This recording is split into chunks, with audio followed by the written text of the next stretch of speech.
So. Are you a motivational speaker? I know. I'm like, is that what you do full time? That's how I motivate myself. That's how I motivate myself every day. I just like every day is a new day to reach success, right? So every day is a new opportunity. We can't go backwards, right? So you know, we can take steps backwards, but we can't go back to yesterday, right? So today is the day to make things better, you know. Let's go behind the lines. Welcome to Behind the Lines, the show where we dive deep behind the music and the minds of the independent artist. Today, I am here with a wonderful R&B artist, Z.A.E. Thank you so much. Z.A.E, tell us a little bit about yourself. How did you get into music? So music is kind of in my background. I would say down my bloodline a little bit, on my mom's side and my father's side. So starting with my mom's side, her mom and her siblings, they had a group. They were actually, I have their record in my house actually. They're called Spice of Ice, which is funny because now we have a rapper named Spice. But they're called Spice of Ice, and their hit song was Starstruck. So they would play that, you know. My family's just been in the entertainment business around. My uncle, he's an actor. So I was able to get in through that way, kind of like trying to act and model and things like that. And then my mom, she used to background sing and dance for different artists. So was her cousin. So it kind of just was instilled with me. You know, when I was young, I just loved music. I mean, I started off dancing actually, and then that's how I got more into like doing the complete package of, you know, I guess artistry. Okay, cool. What kind of dancing did you do? I did just about all of it except ballet. So I did like krump, I did breakdance, hip hop, jazz.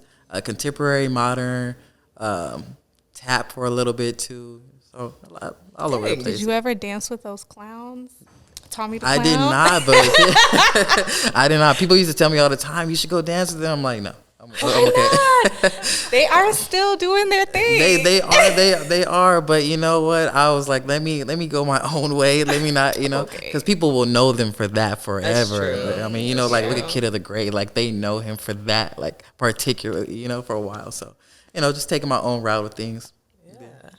Jack of all trades. Do you still dance now? I still dance, but occasionally, you know, now that I'm more doing like singing and like I'm traveling, moving around a lot, I'm not too focused on the dancing part. Unless I have a show, I will dance at a show for sure. You know, I'll incorporate that in a performance because it's just there. It was my first love. So, you know, besides that, I kind of just keep it to a minimum. But I would love to like go to a class again or just dance at random.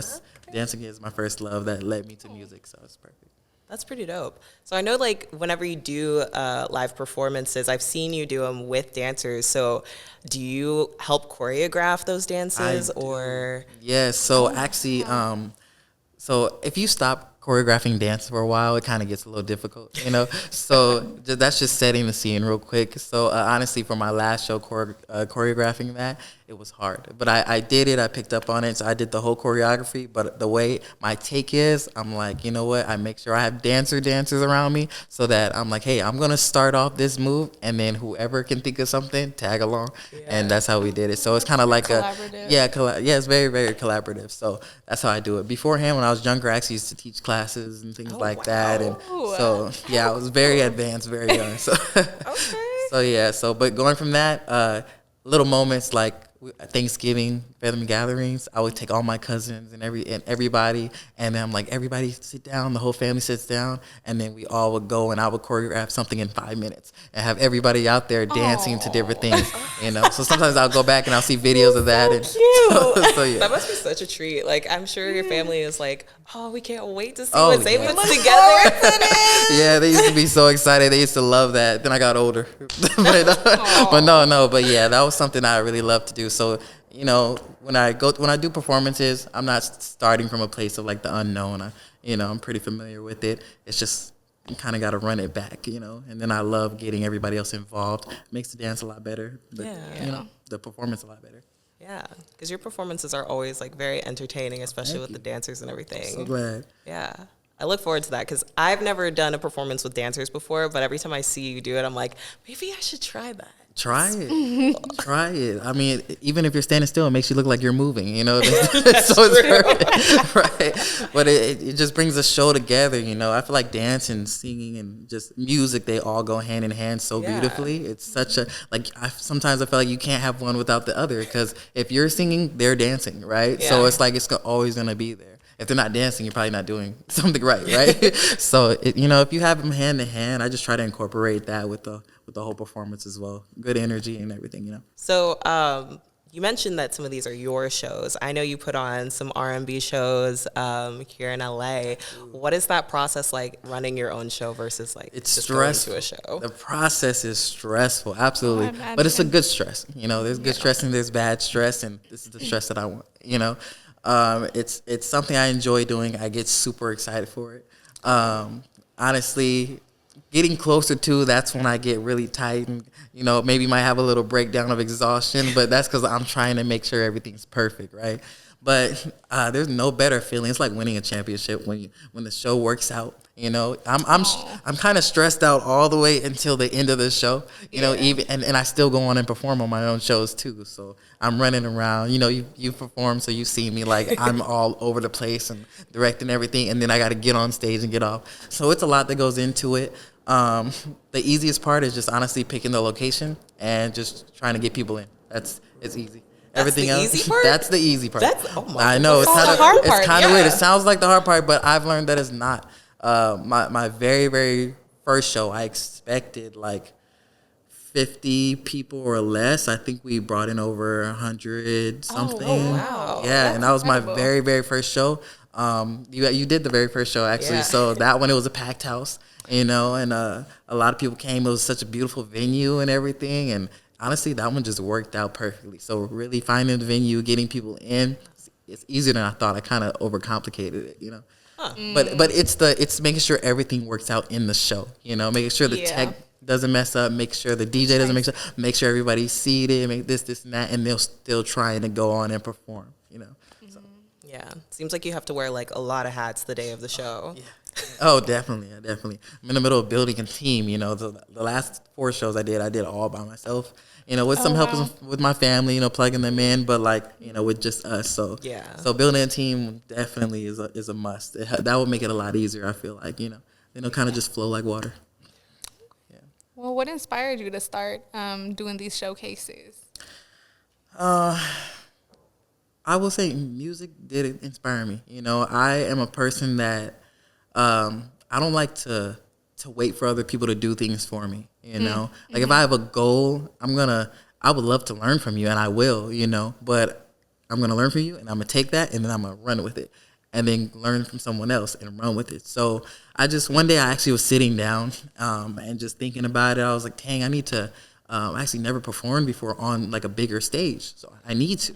Right. And I felt like I was too nervous to do so. You know, like I'm okay with being thrown in the water, but it's like getting ready to be in the water is really nervous. Right. So I was like, oh, okay, dang, I don't know where to find one. And then I was just sitting and I was like, you know what? Why can't I just do one myself? You know, why can't I make my first performance like my own show? You know, then I looked into it. I'm very good with business. So I was looking around and connections. And I had a lot of connections because I've been doing entertainment for a long, long time.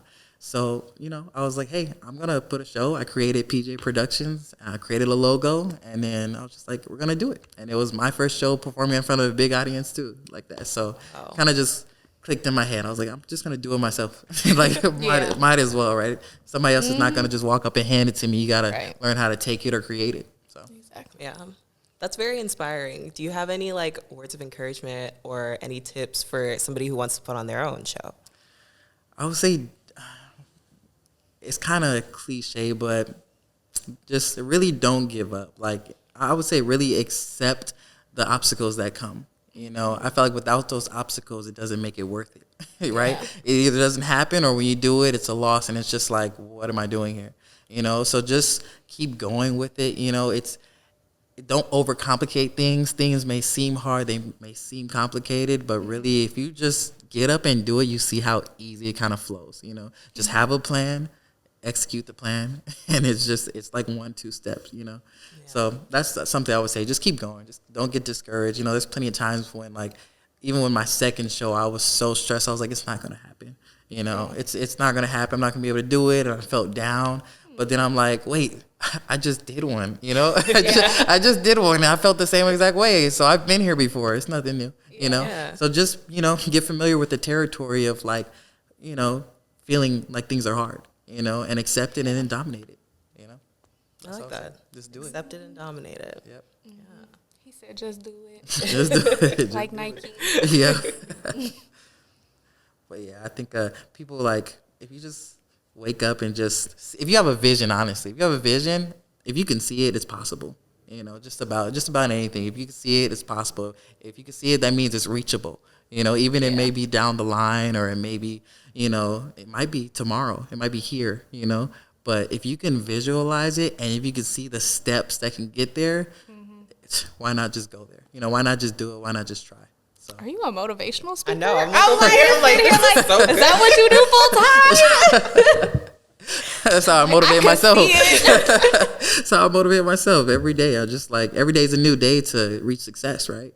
So every day is a new opportunity. We can't go backwards, right? So, we can take steps backwards, but we can't go back to yesterday, right? So today is the day to make things better, Yeah. It's okay. Sorry, it's all a part of the journey. I just keep telling myself every day it's a new page to the book. You just got what are you gonna write on it? It might be rough, it might be hard, it might be great, it might be the best day ever, but tomorrow still can be better in some kind of way. You learn, you gain from it, And if you gain from it, it's worth it. So personally, that's what I believe. I think everyone should believe that. That's really, really inspiring, actually. It is. I'm like, man, when I get out of here, I'm going to do something. No, that's how I keep going. Yeah, it makes me, I juggle a lot. I do a whole lot. So, and people only can grasp, a grain of salt compared to what I do, what I do normally. And they think I sacrifice a lot. It does take sacrifice. You have to be willing to sacrifice a lot of time. But if it's something that you really enjoy doing, that you're motivated to do, that you really see it benefiting you at some point in life, go for it. Everything that's going to remain there is going to be there in the end, to be honest, whether you're sacrificing friendships, relationships, money, doing this and that, if they're really there, if they're supposed to be there, they're going to be there later on. So you might as well just press the gas and just keep going, just keep going for what you're looking forward to, Damn. He's a motivational speaker out here. I know. I was sitting here like, he done took over the podcast. I know. You're like, this is your podcast. Oh, yeah, take it back. There you go. But okay, with everything that you do, is there something that do you schedule it a type of way? How do you manage this? Because you have your shows, you're also releasing a ton of music, you also have your full-time job. It's just there's so many things to this. So how do you manage to get it all done in a 24-hour period? Wow. So I wouldn't say that I'm the most organized person, right? But I've learned to be over the years. I'm more of a go with the flow kind of guy. I'm more of you know what? If it fits right there, we're gonna throw everything in the air. Whatever lands first, we're gonna do it like that, right? But when I started adding the business aspect to my life, then I was like, okay, yeah, I gotta start prioritizing certain things, and that's how I will organize things. I'm like, okay, what holds the most weight right now that I can execute and get done, and what will benefit me more later on. So if it's a show, if I'm trying to put out an album or a show, I'm just like, let me do a show real quick, and then that way I can promote the album, so they go hand in hand, So that way, whatever holds the most weight, that will kind of go first, Okay. I do work because you do need money to support yourself, right? So that obviously holds a lot of weight. So I'm not the type of person, I'm not going to call off a lot of days because I want that money. I need that financial support. I'm doing this all for myself, from my own pockets, until I make it one day, right? But honestly, it's just by the weight of things and how they go. Then I'm like, okay, yeah, I can do this. Okay, now I can do that. And then it kind of just falls in line itself. So, yeah, like I said, if it's possible, just plug it in. That's how I treat everything. I'm like, okay, I'm going to plug it in here. It's going to take that chunk. Got it. What's next? Yeah. So, yeah, it's a lot. It's stressful. It's a lot, though. It is a lot. It is a lot. I have a song that I just released on one of my albums. It's the intro. It's called 20 out of 24. and it means that like I literally use 20 hours of a 24-hour day. Yeah, Dang, do you not yeah, sleep I 4 sleep. hours? I average 4 hours of sleep. I've been trying to do a lot better. Really? Yeah, Oh yeah, my God. I do. I use every hour, even if it's just a nap. I gotta play that in there. I use all that because the nap is for me to get a recharge for the night. You know, I can work all day. I used to work like 12 hours. You know, and then I would get off of work and then go to the gym. I used to work out for 4 hours. Now I cut it to 2. So that I can fit in more stuff, and then I'll get back from the gym and then work on music till like 6 in the morning, and then sleep a little bit and then go to work, you know, the next day. So just plugging in different things. I'm a person. Yeah, I'm a person. How do you have the energy? Go to the gym for 4 hours. That too. I can't do that for 2 either. Oh, what? See, after the second hour, it's like 911? after the second hour, it goes by fast, you know. But I'm a person. Ever since I was in the womb, like my mom would tell me that I would be turning flips. I don't really sleep. Now my twin brother, he sleeps all day long, so I don't think he could do it. But yeah, Or twin brother. yeah, he Why needs. you putting his business out He here? needs right? yeah, there you go. He needs his rest. He was sleeping in the womb, and I was turning flips. So I'm like that today. You know, I don't really need much sleep. I can go. Honestly, if I get too much sleep, I'm probably tired the rest of the day. I'm like shutting down. So So strange. yeah, that's like my body. I call those my crash days when that happens. My body's catching up with me. I'll go like 2 weeks of that, and then I'll have one day where I just can't move throughout the whole day. Then I'm like, dang it, my body got me. And then, but I got it tomorrow though, and then start 2 weeks again. That's how I do it. This is the cycle. We go, take a break, and then we go. Yep, I'm very driven. I'm like, nothing can stop me when I have my eyes on a goal. You can't stop me. I see. Gotta keep So as far as like work, do you feel like it affects like, because I don't know what you do for, well, what do you do for work? now I'm a car salesman. Oh, okay. Interesting. So do you feel like it affects like any part of like your music at all, or do you feel like it's just there? Let's see. I would say right now it would. And, you know, I'm just getting used to this. Like prior to a couple months ago, I was selling jewelry. I was a manager at a jewelry store. So that I knew how it functioned and everything. I knew when to get the right sleep. I knew when to be up and out and this and that. This one, compared to that job, is more mental. It's more mentally draining. And I'm a very mental person. So if my body's exhausted, I can still keep going. But if my brain is exhausted, I need to take a time out or something, you know? So it has affected like took me a little bit longer than I wanted to release my last album, you know, and then I kind of had to crunch it in a little bit. Just trying to figure out the right sleep schedule to get things like that. But besides that, everything else still kind of keeps rolling, you know. It's just more of like making sure I have the energy to keep going, and without energy drinks, because I used to drink those like crazy. Yeah. Now I've been sober for like months. I was drinking.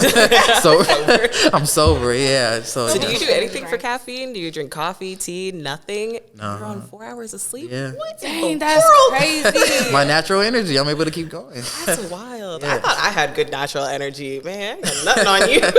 Yeah. The only way you can tell them I'm tired is my eyes. That's it.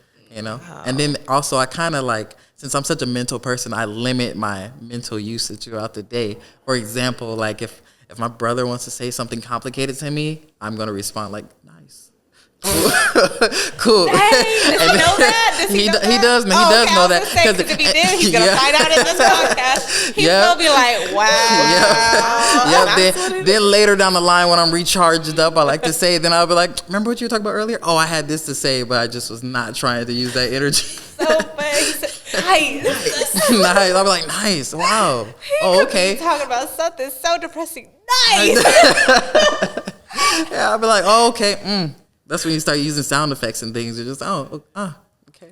You know, not even full words. So that's how my dad responds to everything. Yep. He must not be using a lot of energy ever. Exactly. Yeah, my friends and family, they know if I start responding like that, they're like, oh, he's just like recharging. Like, so yeah, I keep my mind super low. I'm never around anything too stressful or anything like that. You know, I'm very relaxed. Like sometimes I meditate. You know, I just really keep like my energy. Like you have to stay very low key. I'm very chill and very neutral personality. You know, so that kind of keeps me going. Now, if I was stressed out, I don't know how I could do it. To be honest with you, Like by everything, if I was around friends who were full of drama, I probably wouldn't be able to be as successful. But I have great friends, like Jillian. And my brothers, my best friend too. All the support, they help me out. They keep me relaxed. They keep me in a good mood. Okay. And when you're in that mood, you can do anything. Yeah. So yeah, it's hard. It's hard. It's a lot, but it's hard. It's a process, to be honest with you. Yeah. You got to kind of like train your mind and learn how to do it. Yeah. People are always like, why are you so nonchalant? I'm like, I'm really not. I'm just trying to save energy for tomorrow because I got a lot to do tomorrow, Yeah. Got to be really chill, good. Meditation works. Music works. Like, I listen to old school R&B to keep me low key. I actually, I have like a nighttime playlist called like a night vibe playlist, right? I play that 24/7. It doesn't even have to be nighttime. Yeah, if I'm getting off of work, it'd be bright, and I'll just play that, and it keeps me going like this all day long, Certain artists I'll listen to keeps me like that too. So, yeah. Do you have like a go-to song that's like your number one? My number one, let's see. It wouldn't be. It's in my top 5 favorite songs, but I would say it's my go-to for when I want to relax. It's "Amphetamines" by Smino. That song, like, Good one. yeah, that gets me in a whole vibe. I can relax to that all day long. So, even if I'm getting stressed out, I'll go to the back and I'll play that song and I'll just write it out. That's the one. The melody, the construction of the beat, his voice, and just listening to the song and how he plays on top of it. Yeah, that'll keep me nice and relaxed. Yeah. Well, when it comes to like writing stuff, do you write and produce, or do you just write? I write and produce. Okay. Yeah. So as far as writing goes, a fun fact: I never ever write my lyrics down. Ever. What? So yeah, My mind is just being blown today. I never. So I do have to memorize my lyrics even before a show. I have to. I mean, you have to rehearse anyways, but I'm more so rehearsing to remember. So because I'm just like, okay, I feel like if I write it down, it kind of takes away from like that in the moment energy that I have. So I honestly, if I feel it, I'll go straight to the mic and I'll just record it, and then the way I kind of create a song is I'll just kind of delete what I don't like, and then I kind of re-record, or I'll kind of take a few minutes and try to get that energy back, that passion back, and then go straight into it, And then I'm also a visual person, so I started visualizing the moment or scenario and everything like that. So that's how I hold it all together. I keep it in, and I just never write it. But sometimes I will later down the line, maybe a month later, since the song could release, and then I'll start writing it down. And I'll be like, okay, just so I can check it back later, make sure, I'm trying to say the word and not it or little things like that, Get the small details Yeah, down. small details, yeah. Because I have messed up, and I will mess up on performing, and that's because exhaustion and trying to memorize things. So, you can't be exhausted and try to trigger your memory, It's kind of difficult. So that's why I'll write it down and kind of read over it before a show or something like that. But yeah. Do you think that helps you like make the process faster? Because I feel like, it kind of takes you out of it, as you were saying, when you start writing things down. Yeah. So you just, I just can't even imagine just like, you're like, I want to write a song, so you just hop in the booth? Yeah.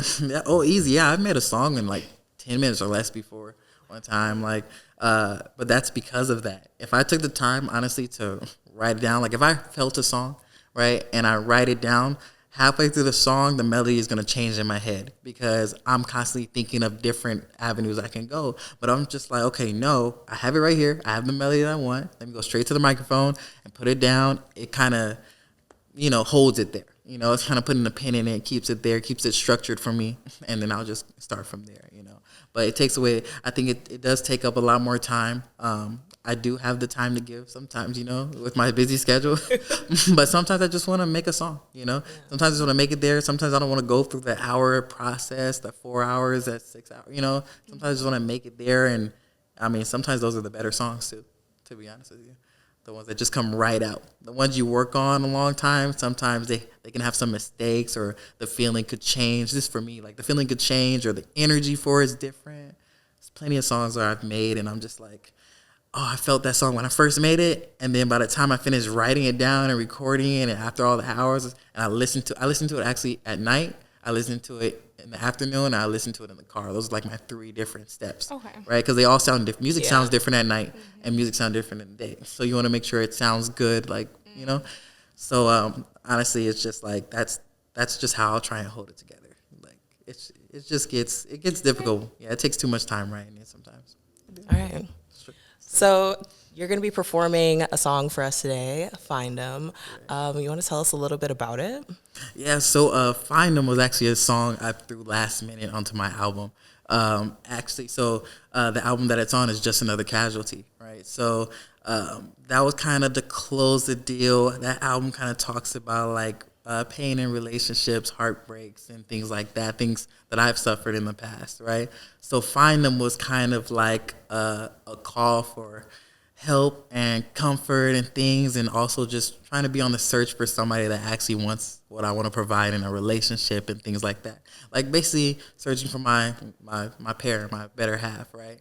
So it was more kind of like a search for anybody around. So, while I perform the song, I hope you listen to the lyrics and you understand where I'm coming from and, can relate to as well. So. That's awesome. I also love that you said provide. I feel like a lot of times in relationships, people are always only concerned about what they want versus what they want plus what they can provide in a relationship. Correct. Yeah, and my album touches on that too. You got to be able to provide something too. You can't always want. Two parts can't work together like that. If one person's absorbing your energy and you're not, giving, or they're not giving you back, it just kind of stops. So yeah, that song is really just explaining that. It's just asking for the one finally. It's almost begging, but not too much. Not too much. Just a little bit. Just a little bit, but not too much. Where are you? Just Exactly. See, but yeah, I hope you guys enjoy this song. Yeah. Definitely check it out. It's on all platforms. It's under the Just Another Casualty album. Awesome. Perfect. Let's pop on over there and listen to it. Let's do it. All right.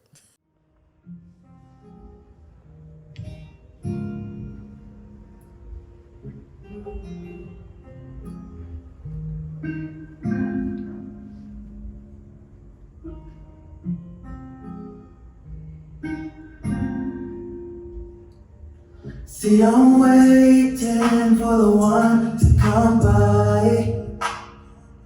See, I'm patient, but I know that time flies. Too many years past, can't even find the one that will last.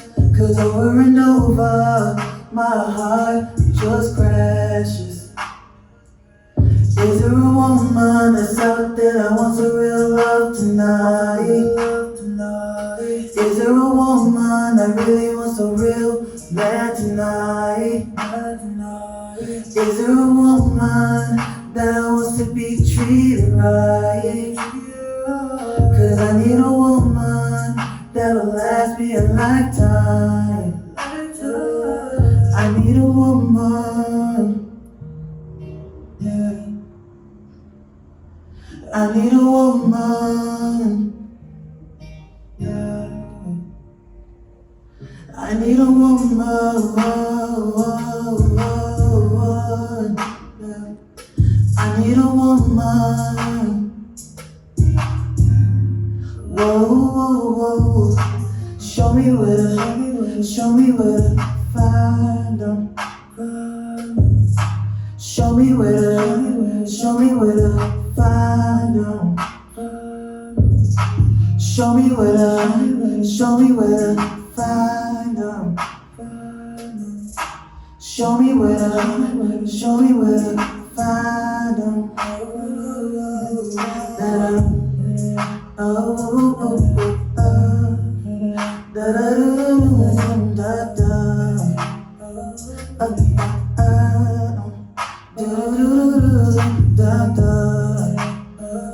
Where they at?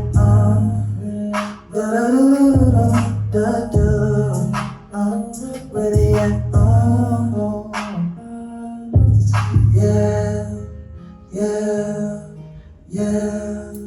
Yeah. Oh, yeah.